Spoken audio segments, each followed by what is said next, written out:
We got one more voicemail of Truth and Reason, and this one about the team and how they relate to Baker Mayfield. Hi, this is Mustafa, 50-year Browns fan. Go Browns.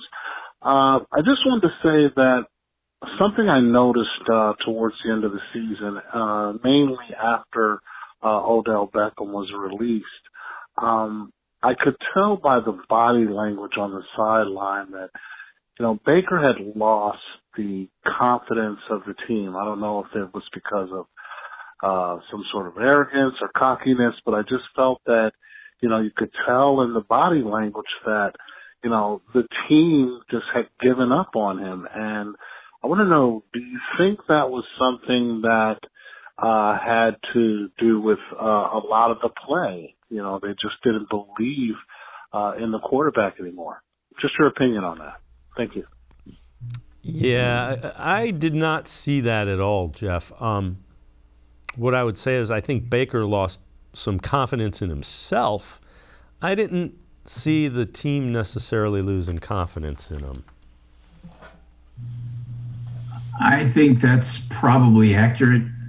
It didn't seem as if the team played that way, but the offense just didn't work this year, Dave. I forget the exact number, but it was 17 or fewer points put up by the offense in like 9 of the last 10 games or something like that. Then, well, you're not going to win in the NFL doing that, and they still went 8-9, which isn't the goal. But if Baker's having a good game, if the Lions having a good game, they're all going to have better body language. And if they're losing, they're probably not going to have real good body language. So I don't mean to disagree with Mustafa on that, and he might interpret it that way. I just think it's real basic. If you're doing well, everybody looks good. If you're not doing well, people are going to look like they're sulking and mad. Yeah, and they probably were. Yeah, I mean, the one thing you learn from losing, it's no fun. I mean, you can say anything you want. The only thing I've ever learned from losing is I don't want to do it anymore. Let me ask you, do you think Baker, there were times where it looked like he did not trust what he was seeing late in the year. And it, that people would point out, well, he's double pumping and he's clutching. And I'm like, man, that's a sign of somebody just not trusting what he sees. I think that's probably accurate. Or not trusting his first option, overthinking it, not letting something develop. I don't know what it was, Dave. We just know it didn't work this year. And I'm really sorry that it didn't. Or I'm sorry that Baker didn't play this way healthy, because you'd have your answer. But because he was injured, you don't have your answer. And that is where I'm hoping that the front office has analyzed it like absolute crazy, and they have an answer. Yes, the injury affected things, and he's going to be terrific, even though if that's the case, then why'd you play him? Or, no, if it wasn't the injury and we need to find somebody else here. Or at the very least, bring somebody in.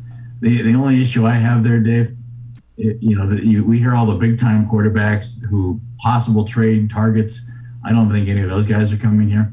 And I don't think any of the more high-end free agents who are available right now. And I say high-end because they're still all guys who have had some issues.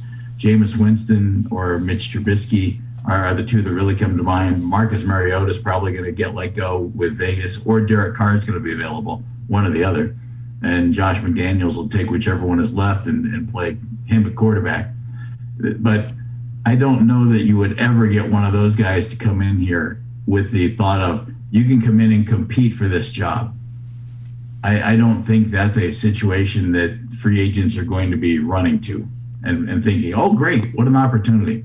So you'd have to get a guy, I think, even lesser, maybe bring back Case Keenum, bring back Nick Mullins, and then keep your fingers crossed that Baker's the right guy and that he's terrific and you sign him long term.